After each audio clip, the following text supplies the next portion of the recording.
Assalamualaikum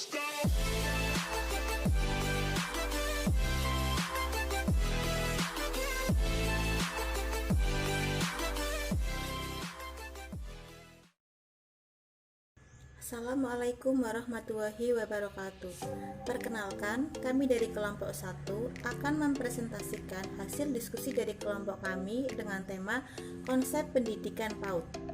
Sebelumnya, kami akan memperkenalkan anggota kelompok kami terlebih dahulu. Yang pertama ada saya sendiri, Emilia Nailurohmah, NIM 2419018. Selanjutnya ada Fadila Arum Tilawati, NIM 2419026.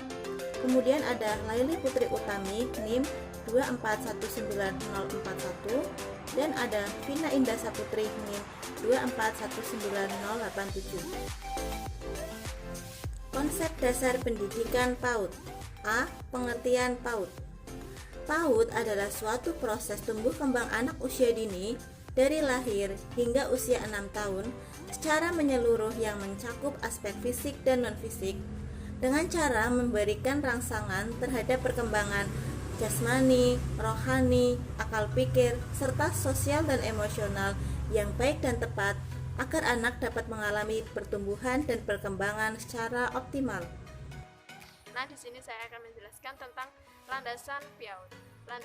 Penyelenggaraan PAUD didasarkan pada beberapa landasan, yaitu landasan yuridis. Yang pertama, landasan yuridis. Landasan yuridis merupakan bagian dari pencapaian tujuan pendidikan nasional yang telah ditetapkan dalam Undang-Undang Dasar Nomor 2 Tahun 1989 tentang sistem pendidikan nasional, yaitu mencerdaskan kehidupan bangsa dan mengembangkan manusia Indonesia seutuhnya.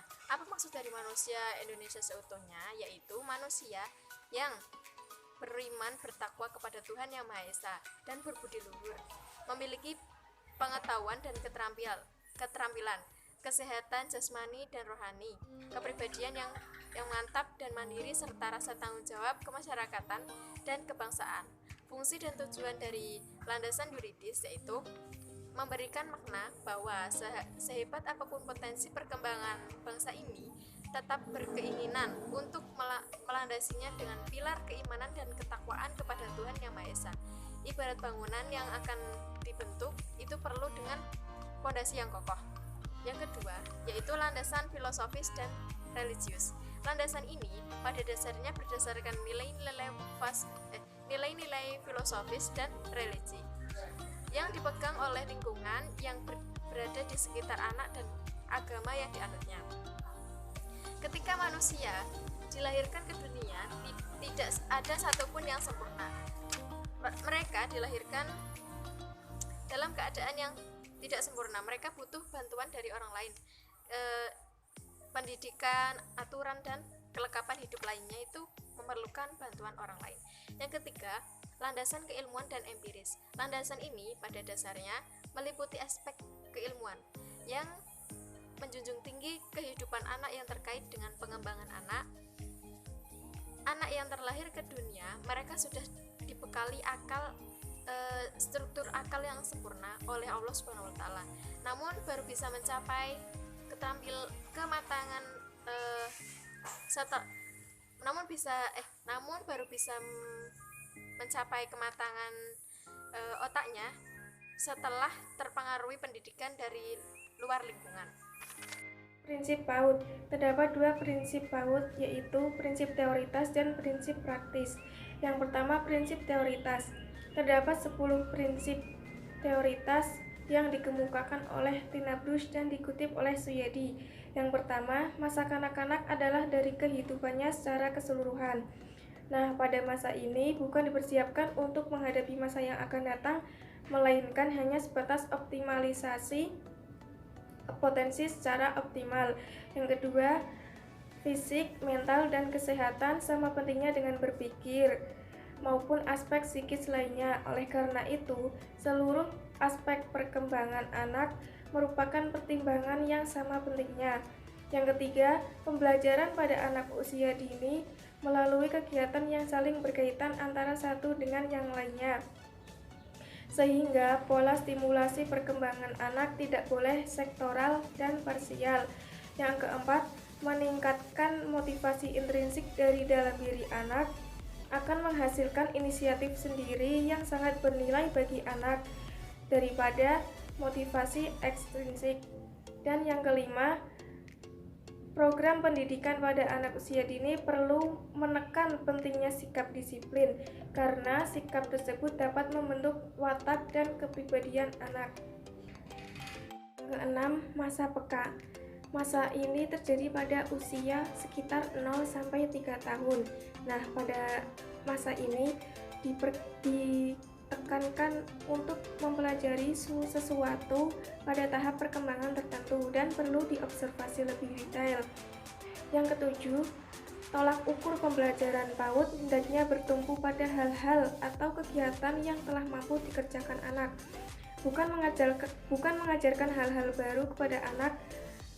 Meskipun tujuannya baik, namun baik menurut guru ataupun orang tua belum tentu baik menurut anak.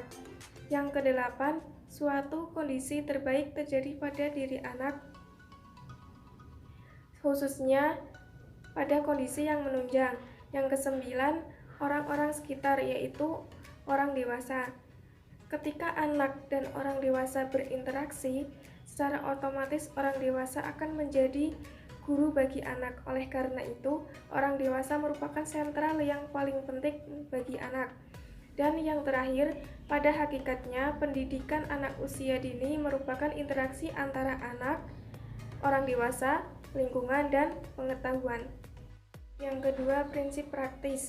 Terdapat beberapa prinsip praktis diantaranya, yaitu yang pertama, berorientasi pada kebutuhan anak. Yang kedua, pembelajaran anak sesuai dengan perkembangan anak. Yang ketiga, mengembangkan kecerdasan majemuk anak. Yang keempat, belajar memulai bermain. Yang kelima, tahap pembelajaran anak usia dini. Yang keenam, anak sebagai pembelajar aktif. Yang ketujuh, interaksi sosial anak. Yang kedelapan, lingkungan yang kondusif. Yang kesembilan, merangsang kreativitas dan inovasi. Yang ke-10, mengembangkan kecakapan hidup. Yang ke-11, memanfaatkan potensi lingkungan.